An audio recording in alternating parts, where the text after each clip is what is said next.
A Requiem for the Age of Man, a poem by Robert M. Simmons. Read by Cynthia S. Simmons.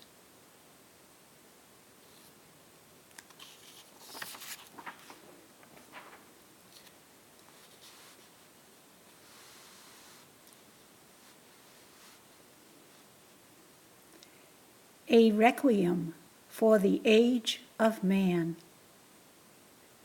While high above the mortal zone, the sun in perfect splendor shone, the world below in ruins lay from all the wrongs of yesterday, when nature's bounty seemed to be a warehouse for eternity, and man strayed from his paradigm of progress on the path of time.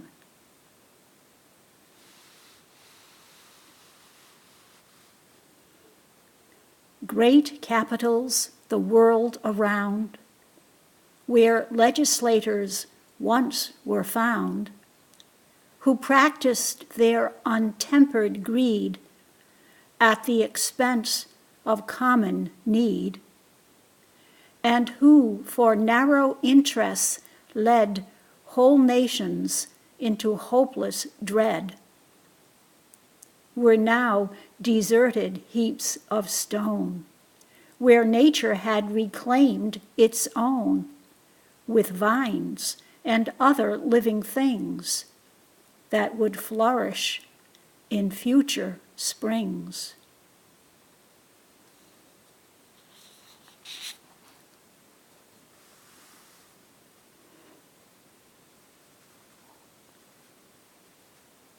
Cathedrals for outdated creeds, where clerics sowed their sterile seeds, and mindless minions stood in line despite the speed of their decline, were splendid still at this late stage in the destruction of an age, since ruined grandeur often shows more beauty in its final throes, and nature's artistry replaced the treasures bedlam had defaced, with flora in abundance spread and stunning sunsets overhead.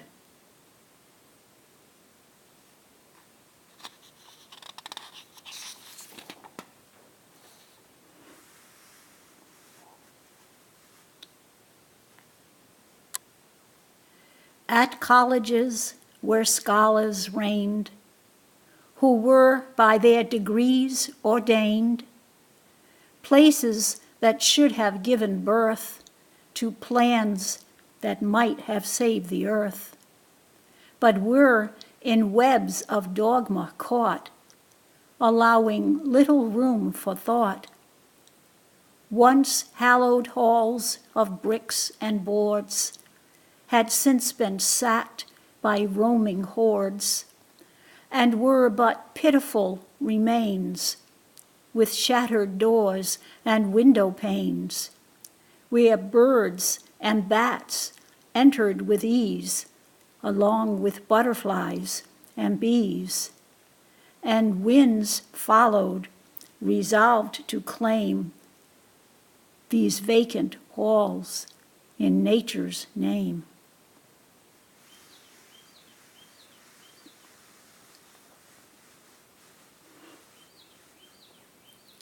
Skyscrapers filled with stately suites, once courts for corporate elites, who added wealth to their accounts in ever more absurd amounts. Wealth from another's toil made, who was for work a pittance paid. Wealth gleaned without a worthy goal to benefit the living whole. were ghastly tombstones reaching high into an unremorseful sky, somber reminders of a past with practices that could not last.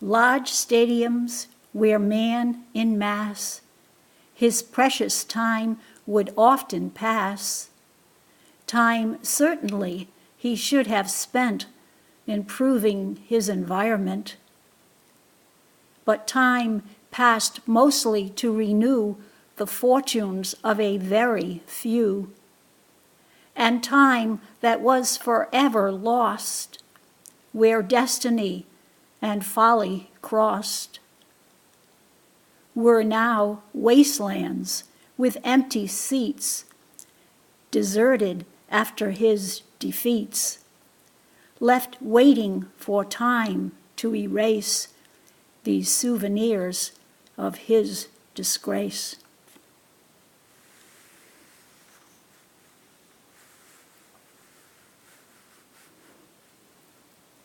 Turbines that moved with awesome might to furnish man his heat and light, powered by fossil fuels that burned as giant generators turned, releasing smoke from lofty flues that stained the sky with sickly hues, were now in idle disrepair, the damaged pieces everywhere, in power plants with ruined walls, where rodents roamed through slimy halls, and cables that once stretched for miles lay tangled on the earth in piles. While high above these scenes of woe, the air was pure like long ago, a source no more of man's despair, though few by then survived to care.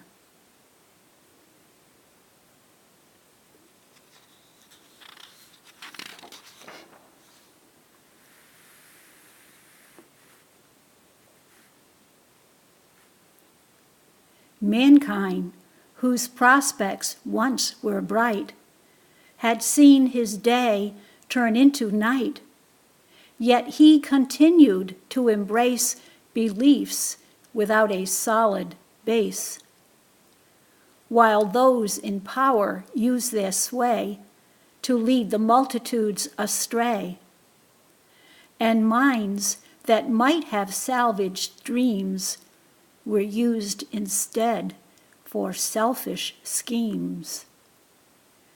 With higher purpose left behind, his numbers drastically declined, until this trend made very clear extinction for mankind was near.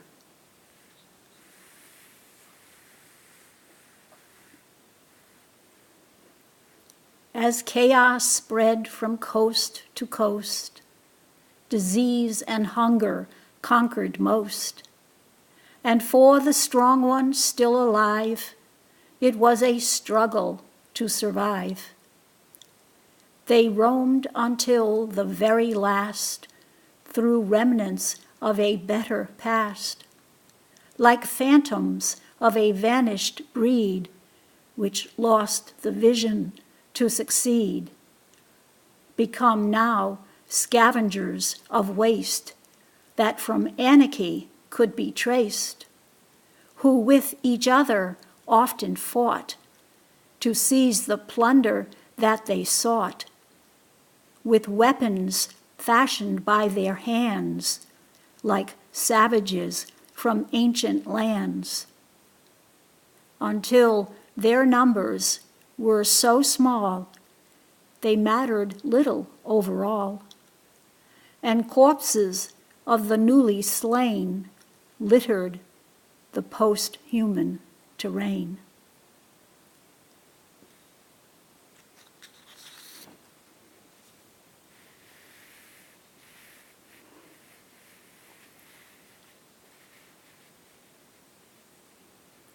with mankind destined for demise, nature's prospects began to rise.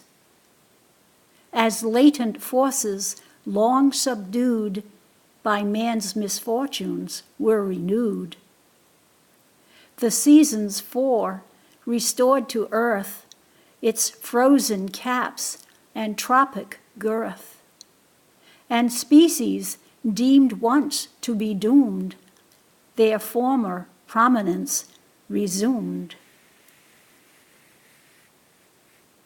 Now freezing winds bleak landscapes fanned, inciting glaciers to expand, where polar bears returned to roam upon the ice that was their home.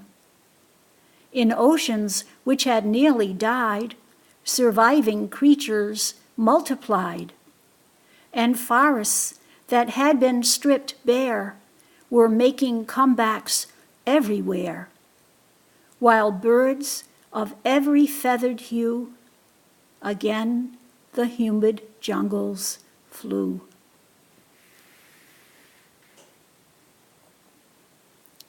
Nature's kingdom now on the mend, and human numbers near their end. Two questions lingered all too late.